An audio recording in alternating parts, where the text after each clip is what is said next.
Hi, I've just finished these booklets. I'd like to give you a look. Hand-painted front covers and back, and inside are pinhole photos that I took in Jerusalem and paintings of birds and flowers of Palestine, and also Palestinian poetry. The booklets are made from card and paper that I got from a local garbage bin, and they're put together in a very punk rock Russian futurist style. I don't know if they'll ever be exhibited, so I'd like to give you a good look now, and I'll say a bit more about them as I do so. Okay.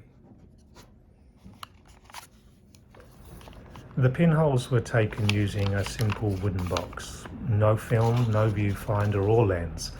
The prints I've used in these books come from another publication I'd made in 2006 called Velvet Silence, that contained pinholes and diary entries that I'd made on a journey to Egypt, Palestine and Israel. A couple of months ago I was rereading it with updated insight and thought the writing was garbage. I wanted to repurpose the book in some way. The pinholes had merit, so I cut them out, disposed of the writing and put the images aside, thinking I'd use them in something else soon.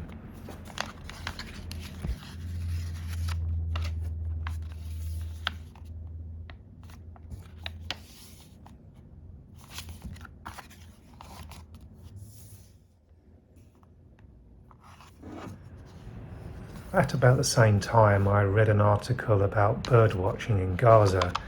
It explained how these twin sisters had spotted over 160 species of birds there in 2002. It got me interested in learning more about the natural environment of Palestine. What a fascinating place. So many beautiful birds, so many flowers. The more I learned, the more I felt that this Israeli aggression wasn't just a genocide against Palestinians, but against nature too. Because as well as civilians being murdered and homes, hospitals and schools bombed, the birds' nesting and feeding grounds had all been destroyed as well. I thought I might help Palestine somehow by bringing attention to the wonderful bird life. So I salvaged some paper and card from a nearby commercial garbage bin, folded and stapled it into booklets and began painting the birds. Then around them I stuck my pinholes and transcribed poems and quotes by prominent Palestinian authors.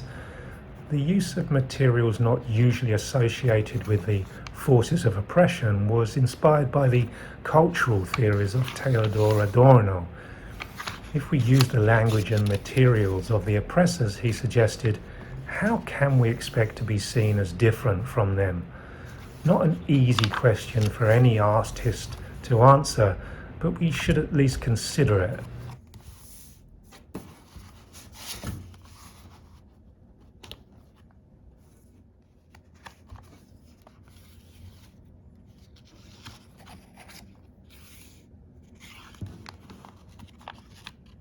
The see-through pages concept was inspired by Russian futurist booklets from the early part of last century.